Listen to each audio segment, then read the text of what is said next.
In this episode of Solitude and Sailing, we do some tip and roll painting on our sailing dinghy while it's sitting at the dock. It's a little bit tricky trying to paint a straight line free-handedly on a moving object, but look at the difference. She's a 1965 ODay Ospray. I think she's coming along pretty nice. We also do some work on the running rigging by adding a roll of Furler. Welcome to another episode of Solitude and Sailing. We are sailing in Rhode Island. Looking good. ODay Ospray. Couscous is on the move. Wing on wing. Alcourt Sunfish. Pacemaker Sportfish. These are the vessels of Solitude and Sailing. We were halfway through the first coat of paint before I began filming. So we had some paint, Topside paint from Total Boat, Jamestown distributors. Paint goes on pretty easy. The last time I used this flag blue color, I diluted it a bit. I believe it was 10% with the Total Boat thinner. And it went on much lighter that way, much thinner and easier to work with. It had given me more working time. But right now for this coat, I just went with the straight paint right from the can. And at this point, I'm thinking I probably should have thinned it out. Usually, if I was making a straight line, I would put down some painter's tape. But for today, as usual, being in a little bit of a rush, I said, let me just do it free-handedly. Since not only was I putting down the blue, I was also putting down the white paint. So I didn't want the tape to ruin the application. And since it is just my first coat going down, I figure I have time during the second coat to correct any imperfections. And at that time, I would definitely throw down some painter's tape.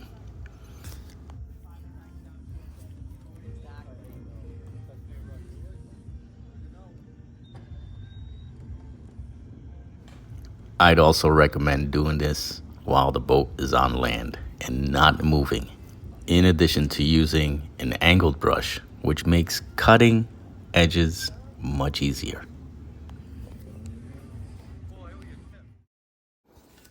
Not bad for the first coat of paint. What are your thoughts? How do you think this came out? I'm sure some of you out there will say it's a terrible job, while others would say, yeah, it looks pretty good. Let's set the sails. Also, let me know what you think about the design I made on the top side, on the foredeck, in addition to contrasting the flag blue with the ice blue on the bench seats. Here I added some new white topside paint. Mediterranean white was the white that I used. The bench seats were painted, well, on a previous episode when the boat was at the house. Altogether, though, I think I'm happy with the way it came out.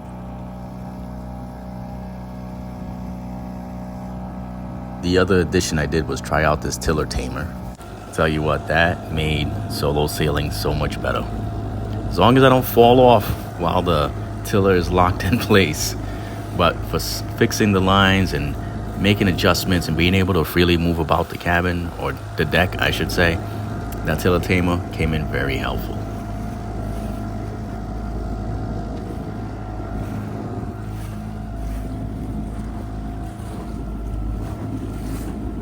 Right here, we're motor sailing pretty much into the wind, hitting about 6 knots with my outboard at maybe half throttle, 6.5 horsepower outboard.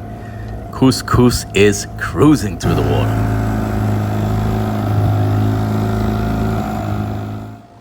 The next upgrade you'll see is I ran a line and I put a stop cleat here. Man, this has made life so much easier when trimming the jib sheets. All right, welcome aboard sailing vessel Couscous, 1965 ODay Ospray. In today's episode, we're we're going to be installing a Barton Furler system for dinghies. Comes in two sizes. I bought this on eBay. It's made from Barton Marine. Comes in two sizes. So this is the really small size, and you put the line in right through the center here. When you spin it, you'll be able to see two little holes that go through, and you see the other side. Well, that's where the string goes in. That's where your line goes in. You tie a knot to keep it. So it comes in two sizes. This is the smaller size. Now that I have it here, I'm thinking I probably should have went with the medium size one, because I'm thinking how much line I'm gonna have in here to furl up my Genoa. So, hey Ray. So the Genoa, how you doing? More jobs. This is the Genoa here. It's the, yeah, you might not like the way it's rolled up. That's all good. That's the Orca sail. It's the colorful one. I'm sure you've seen it on my other videos. I like it because it comes all the way back. It's really lightweight, and in light winds, works great. The thing is, sometimes I want to have it out, but I want to have it shorter. So in order to shorten it and to easily retrieve it, I wanted to install this. So we'll find out if the line that I have is gonna fit in here to the point where I'll be able to furl that whole thing in. If not, then I'll have to use this for my smaller sail and get a larger one for that one. Now, how does it connect? It connects to the base.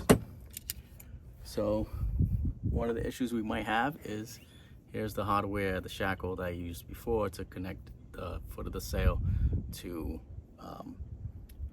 the bow. Problem is, it doesn't fit. So it's just off by a tad. I might be able to get it in there, sliding this way and then turning over. We'll see. If not, I gotta see if I have a smaller shackle. Now, the top part connects with a spin shackle. So this here would tie up to the halyard, and that end would hook up to the top of your sail. Now, as you can see, this is way too big, way too much hardware for this little boat. So it didn't look that big when I ordered it. And by the time I checked it out, it was too late to return.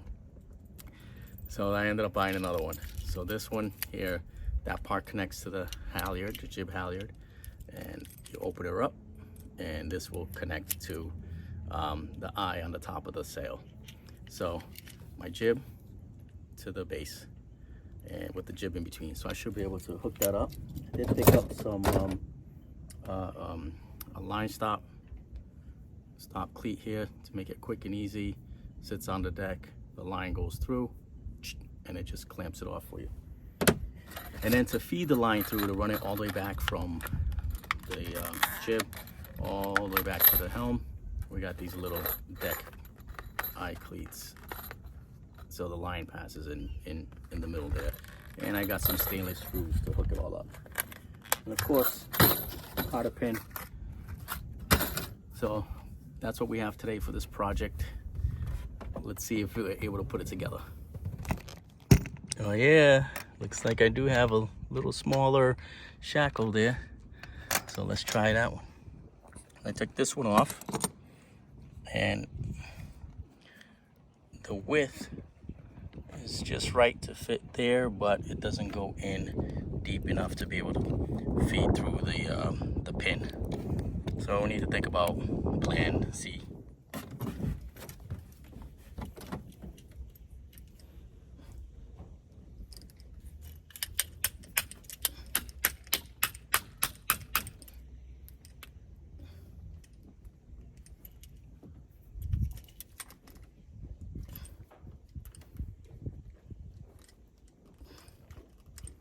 That's my smallest shackle. That's not gonna work. So close, but plan F. Look at these guys. Stainless. Oh shoot. I think this will be the bridge that I will need to go from 2 to that. Uh-oh. Yep. It's gonna do it. back in business, thinking out of the box. Perfecto. Yeah, boy. We're back in business.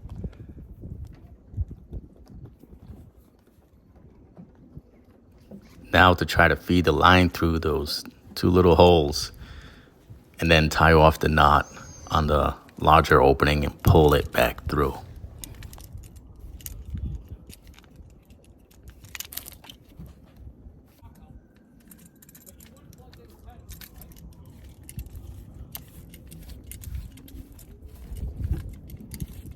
This part of the phase looks really convincing. I think it's gonna work just fine.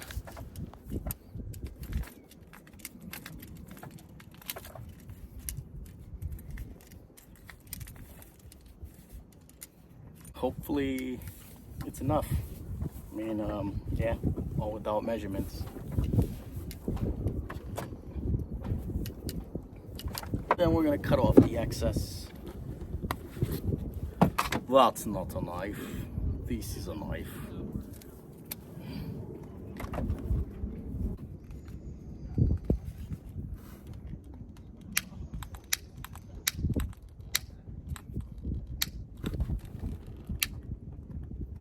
Okay, it's now time for the big reveal. Sorry for all the shaking.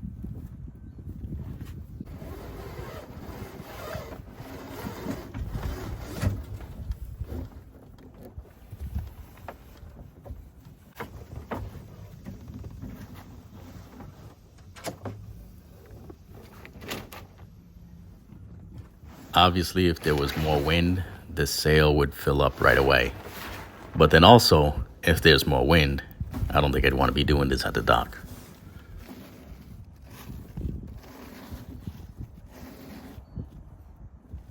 Oh. You guessed it right. If you know that sigh was because it doesn't furl in all the way.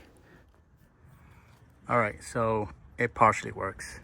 I mean, it works, but for this sail, it's too small. The furler bowl is too small. Doesn't hold enough line. Unless I get a much thinner line, then maybe. But this line is pretty small as it is. However, it will work for my other sail. It's just not gonna work for this Genoa. That's kind of sad. Jib number 2.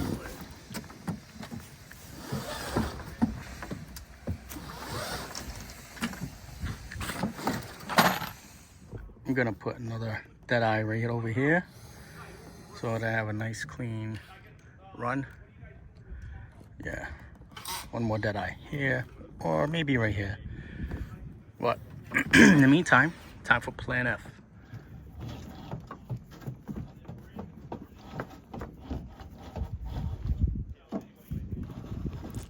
Some frustrations as I try to get the tension right.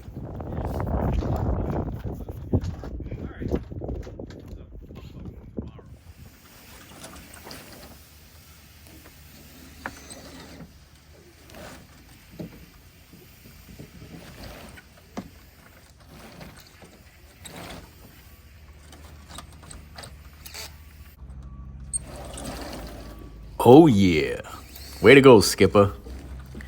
But I'm thinking also this would work much better if I had a PVC pipe or something similar going up the line to give the sail a little bit more of a firm surface in order to furl up into rather than furling on itself.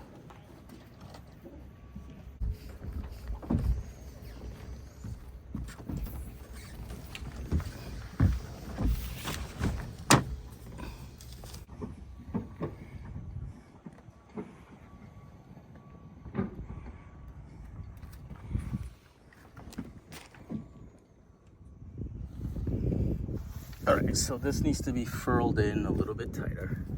So what I'm gonna do is disconnect from here, twist it, get some more lining, and then reconnect, and I should be able to furl it in tighter. I also did try the furler out with a thinner line, but you'll see towards the end of the video that that wasn't a good idea either. we have another job to do before we head on out.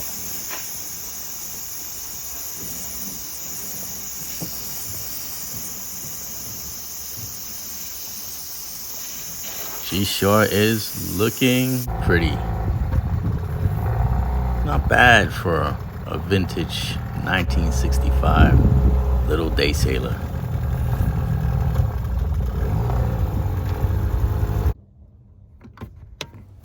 Now to test the radio after installing my antenna.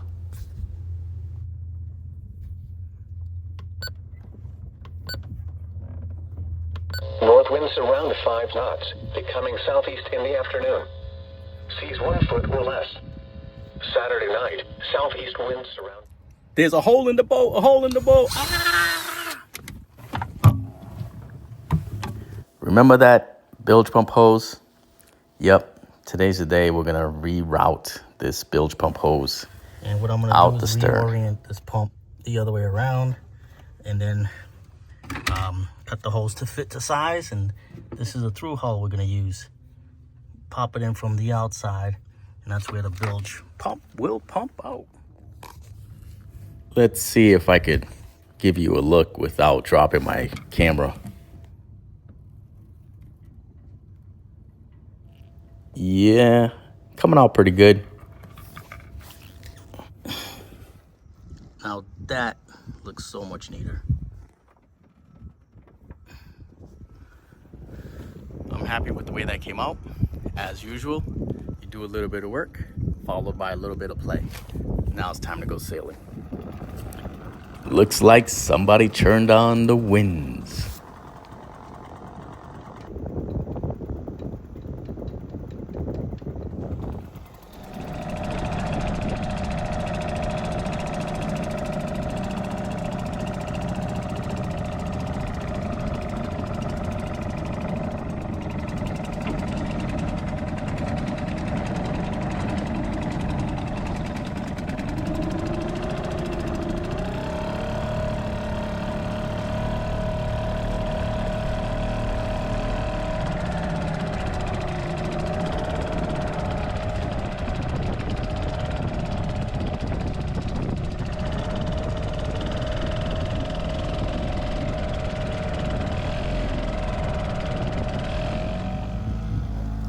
I was hoping to just unfurl the jib, catch the wind, and turn off the motor.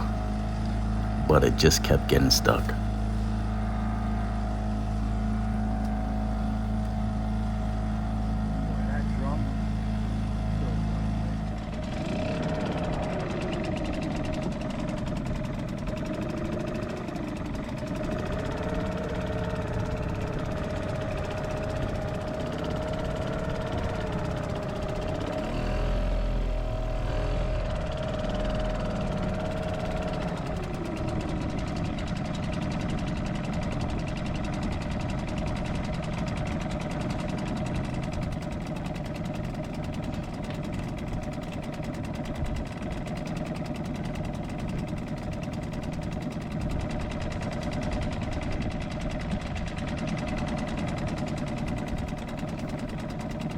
Try to navigate the channel while opening up the jib gets a little tricky. You can tell by the way the sail's flapping, we are currently in irons heading dead into the wind. I could have cut the boat towards port, but there were boats coming that way, so didn't do that. And there are also boats on my starboard side too, so hence why we just lined her up, got the motor still running until I had a clear way to turn off the motor.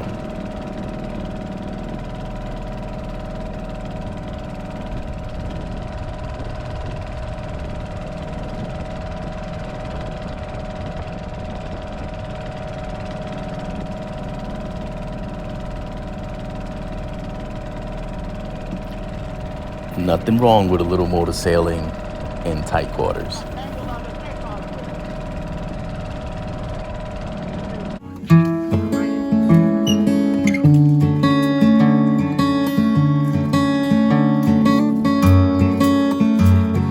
Sailing vessel Couscous is on the move.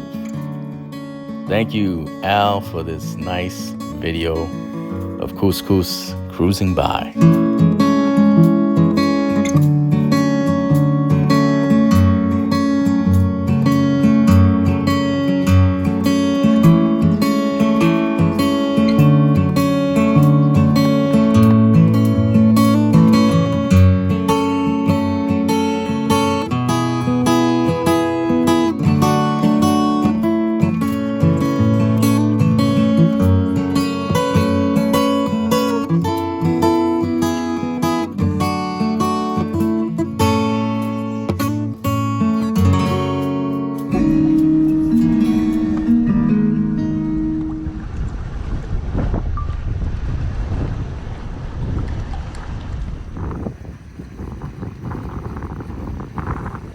It's a lovely sail, but that line, I had to cut it. I had to cut that small line that went to the furler.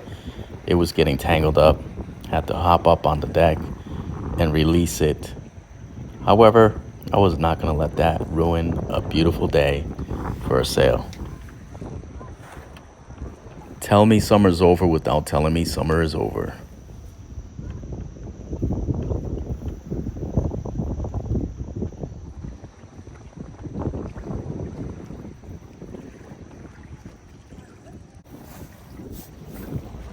Just cruising with just the jib, downwind. Yes, I'm in the channel. Dinghy channel cruising, that's what this should be. But it's a beautiful day out, September, mid-70s, mid to upper 70s. It's a nice breeze. I wanted to test out that Furler system today.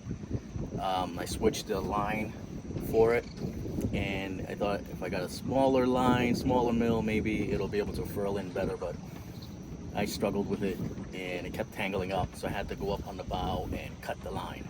I'll show you a clip of that.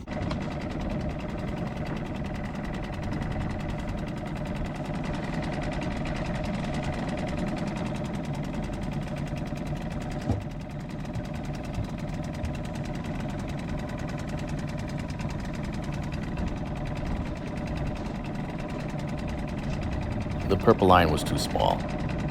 It kept getting stuck in the furler drum or slipping underneath the guide to the furler. So at some point, I had to release the sail. Not what I wanted to do, but it's what needed to be done. Another good reason having that tiller tamer on board was very helpful. It served as having a second mate. Looked a little bit messy, but I did have the motor running, so I was under motor power, motor sailing at that time, so I was able to maintain control of my vessel at all times, which is most important. So now the jib is at the foot, still attached to the furler, but it's clipped now onto my main halyard, my forestay, and we're cruising. I didn't raise the mainsail. The reason I didn't raise the mainsail is I was trying to test out this jib in this wind, the furling system, and it's just one less thing to be worried about solo sailing, trying to test things out. So I'm finding that sailing is an art. Yes, it's an art, and it's a science. And as it is a science, you do things, you make a hypothesis, and you try to see if your hypothesis will work. If it doesn't work, you don't give up. You just kind of revamp and try to figure out another way to accomplish what you're trying to accomplish, or to answer the questions you're trying to answer. So I've already made a few changes to that furling system. I'm still gonna go with, I think I need the next size up furler from Barton Marine. That one probably would be better on a smaller dinghy or maybe a smaller jib. I had it I had it good to where it would either wrap up the jib all the way, but then it wouldn't open up all the way, unfurl all the way. Or if I had it where it would unfurl all the way, it wouldn't wrap it up all the way. So that's an issue with the size of the line and the size of the sail. Sail is the right size, so I figured it's a line issue. Going with a smaller line, I thought I'd have a better chance of putting that in, furling it, unfurling it, but she just kept tangling up. It could also be that my angle might have been too sharp of an angle from the jib to the deck hardware, and that might have been why it was pulling down on it. I don't know. If I raised it up somewhere straight across the furling system, maybe that would have been better. But we're trying to figure it out. I think in the end, it's gonna be, I'm gonna end up needing to get a bigger drum, bigger furling drum. So we're cruising the channel. My man Al got a nice little video of me and during that drama time, I think. Right now it's nice and smooth, no drama. And where is Al? This is when we should be getting a nice video. All good things must come to an end. I was having such a lovely time out there on the water. But then it was time to bring the boat back to her slip. For this portion of the video, I had some music playing in the sailboat that I do not have the credits to, so I had to silence that out. But I wanted to show you my arrival to my slip. We left the slip under motor power, but as you can tell from the flags in the background, we are heading back into the slip on a starboard side, beam reach, moving into a close reach. And timing it out just right, the nose of the boat goes right into the wind, which is called irons. The power from the jib is released when I release the jib sheet. Makes it so easy to just pull up to the slip and tie her off. The sailor and the scientist in me is still not done with my trial and error on this roller furler. Look at this beautiful red jib. It's a short jib, so this one I will use in stronger winds, but I wanted to see if I had enough line just right to furl it in and open her up. Looks like it's the right size jib for the white line that I used initially, but still having this jib being so thin, I'm still thinking this contraption will work if I have a PVC pipe going right up to the halyard so that the sail can wrap around it rather than wrapping on itself. So this is the end of the day and the end of this video. If you made it this far, I just want to say thank you for watching another episode of Solitude and Sailing. I hope you enjoyed this video, and I'm interested in getting your opinion on how things went and what you think I should do next. Remember to enjoy some time out. And if you're in a position in life where you're not able to get out on the water, definitely come along with me on these adventures. See you, and thank you again for watching. Fair winds and following seas. Don't forget to like and subscribe so that you can continue to get future video updates. Check out the playlist for my dinghy sailing for adventures that are specific to sailing this ODay Ospray. Sailing vessel Couscous, signing out.